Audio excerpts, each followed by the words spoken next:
दिल्ली में आम आदमी पार्टी की चुनी हुई सरकार के लिए पिछला साल काफी चैलेंजिंग रहा है। एक एक करके सरकार के तमाम बड़े चेहरे किसी न किसी एलिस स्कैम में नेम्ड होने के कारण सलाखों के पीछे डाल दिए गए। वहीं अंदाजा था कि ये साल उन्हें राहत देता, पर ऐसा ना हो सका, क्योंकि साल के शुरुआती एक वीक में हमने पाया कि दिल्ली के चीफ मिनिस्टर अरविंद केजरीवाल के पास ईडी का तीसरा समन आ टपका।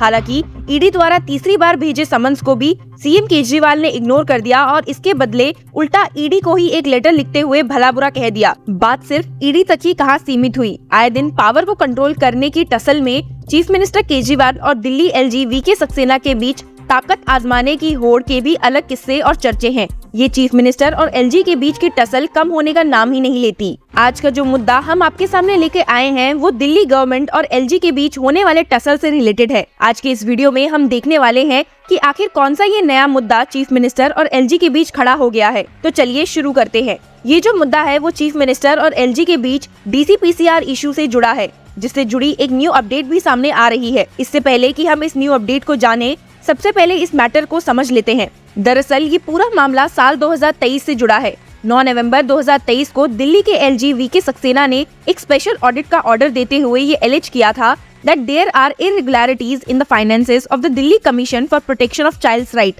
that is DCPCR। DCPCR के ऊपर women and child welfare department द्वारा ये एलिगेशन लगाया गया कि वे गवर्नमेंट फंड्स का मिसयूज कर रहे हैं। इन सभी बात का क्लैरिफिकेशन राजनिवास के ऑफिशियल्स द्वारा की गई। इसी के साथ एलजी ने ये भी ऑर्डर दिया कि जांच पूरी होने और स्पेशल ऑडिट से पहले city governments child rights panel द्वारा फंड एलोकेशन के किसी भी रिक्वेस्ट पर विचार नहीं किया जाएगा। ऑफिशियल्स ने कहा कि women and child welfare department ने देखा कि हाल ही के वर्षों में डीसीपीसीआर से फंड की मांग तेजी से बढ़ी है। 2017 में एनुअल बजट 2 करोड़ रुपए से बढ़कर करंट फाइनेंशियल ईयर में 15 करोड़ रुपए तक अधिक हो गया।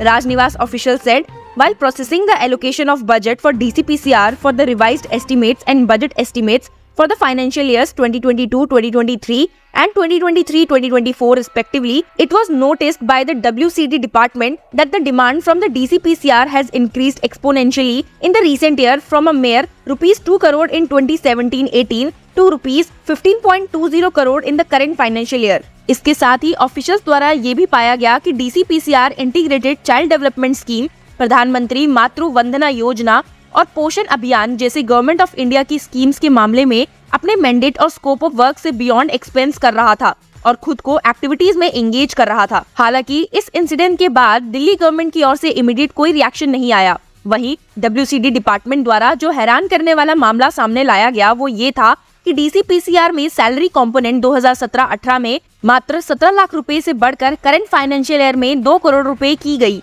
क्योंकि कई कंसल्टेंट्स को काम पर रखा गया था और चेयरपर्सन और मेंबर्स की सैलरी में लेट डाउन प्रोसीजर ना फॉलो करते हुए इंक्रीज की गई। हालांकि इस तरह के सैलरी इंक्रीमेंट के लिए एलजी की परमिशन रिक्वायर्ड होती है, पर इस केस में एलजी की ओर से कोई परमिशन सीक नहीं की गई, जिस पे एक्शन लेते हुए एलजी ने स्पेशल ऑडिट को कहा। वहीं मामले की जांच डायरेक्टोरेट ऑफ विजिलेंस द्वारा की गई, जिसमें पाया गया कि DCPCR commission for protection of child rights act 2005, DCPCR rules 2008 and government notifications etcetera में एनविसेज्ड प्रोविजंस का एडहेरेंस नहीं हो रहा। ऑफिशियल ने यूटिलाइजेशन डिटेल्स की सबमिशन को और पॉइंट आउट करते हुए कहा, it was also found that the DCPCR was not submitting utilisation details to the administrative department as per the norms before demanding further funds as the rules provide and not taking approval of the competent authority for increasing the salary of the chairman and members of the commission. It was recruiting staff without taking approval of the administrative department. वहीं LG द्वारा लगाए allegations पर पलटवार करते हुए Delhi commission for protection of child rights के farmer member Nitin त्यागी ने आरोप लगाया है कि पैनल द्वारा फंड्स के मिसयूज की जांच का ऑर्डर बीजेपी के दबाव में दिया गया और बिना किसी सबूत से किसी गलत काम का संकेत दिया गया। फॉर्मर डीसीपीसीआर मेंबर त्यागी ने एलजी पर एलिगेशंस लगाते हुए कहा, LG must have ordered the probe out of compulsion. LG might be getting such directions from the hierarchy above as he was appointed by BJP led union government. Tyagi का कहना है कि LG ने डीसीपीसीआर के ऊपर जांच का ऑर्डर डीसीपीसीआर द्वारा कंडक्ट की गई जांच के बदले में लिया है, जिसमें ईस्ट दिल्ली में बीजेपी नेता कुलजीत सिंह चहल द्वारा रन स्कूल में कई शॉर्टकमिंग्स को अनअथर्ड हुई थी, जैसे कि चिल्ड्रन के टॉयलेट में किसी भी तरह की कोई पार्टीशन नहीं थी, ना कोई फायर सेफ्टी का इंतजाम था। हालांकि त्यागी ने एलजी को वापस से कटघरे में खड़ा करते हुए कहा, it's plausible that under pressure from BJP leaders LG initiated this inquiry. This inquiry lacks substance. The DCPCR is a statutory body which works like a watchdog. People should understand this. This kind of inquiry and media reports following this create confusion.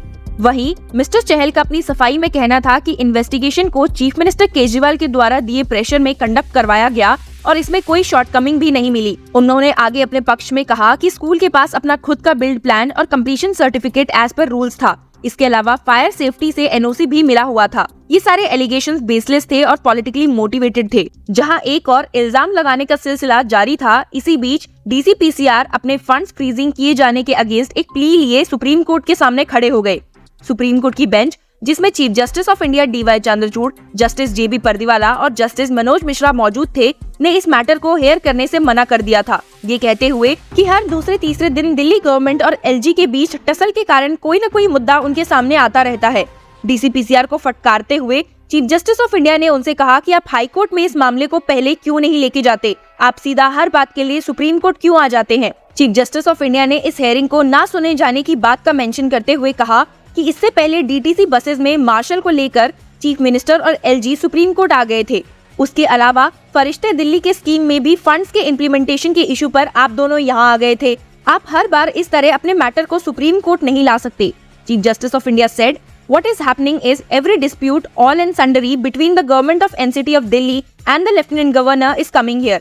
Everything between the government and the lieutenant governor is coming here every 2 days. हालांकि डीसीपीसीआर के council senior advocate Gopal Shankar Narayanan ने बड़ी मिन्नतें की कि supreme court उनकी बात को सुन ले, पर बेंच ने कहा था that go to Delhi High Court. Why should we entertain to a petition under Article 32 here? हालांकि डीसीपीसीआर की काउंसिल ने बेंच को समझाने की पूरी कोशिश की कि ये मैटर एलजी और चीफ मिनिस्टर के दूसरे मैटर से अलग है, क्योंकि commission functions independently of the Delhi government and said that the decision to freeze the fund was wrong which has to be looked into the court. He said, how can 6 million children of the state be told that not a penny is going to come to the commission? They froze everything that Delhi government is doing. DCPCR council के इतनी दलील देने के बावजूद supreme court bench ने इस matter को Delhi high court refer कर दिया था, जहां इस मैटर की सुनवाई अब सिंगल जज बेंच जस्टिस सुब्रमण्यम प्रसाद कर रहे हैं. वहीं डीसीपीसीआर केस में एक न्यू अपडेट ये है कि Delhi government on Wednesday sought the stand of the city lieutenant governor on a petition by Delhi commission for protection of child rights challenging in order to withhold funds. हालांकि जस्टिस सुब्रमण्यम ने LG द्वारा की गई कार्रवाई को मैटर एक पॉलिटिकल कलर देने वाला एक्शन माना है और एलजी के काउंसिल को कहा है कि इसमें इंस्ट्रक्शंस को सीक करे.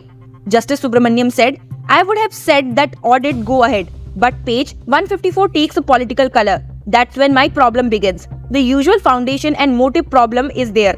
हालांकि एलजी के काउंसिल द्वारा ये दलील दी गई कि अदर स्टेट्स अथॉरिटीज के रिकमेंडेशन के बाद ही इंक्वायरी करने के ऑर्डर दिए गए हैं. वहीं डीसीपीसीआर के काउंसिल का कहना है कि एलजी ने फंड को हॉल्ट कर दिया है. साथ ही सीएजी जैसे इंस्टीट्यूशन की ऑडिट रिपोर्ट पर भी भरोसा नहीं कर रहे. ये अपने आप में कितने गंभीर सवाल खड़ा करता है. The portion in question noted DCPCR former chairperson Anurag Kundu and 6 members were politically affiliated with the Aam Aadmi Party. हालांकि पिटीशन में ये कहा गया है कि अनुराग कुंदू कभी भी किसी पॉलिटिकल पोस्ट पर नहीं रहे. वहीं इस मैटर पर नेक्स्ट हियरिंग अब जनवरी 19 को कंडक्ट की जाएगी. उसके बाद आगे की जानकारी हमें मालूम पड़ेगी. Till then keep following law Chakra for such legal updates.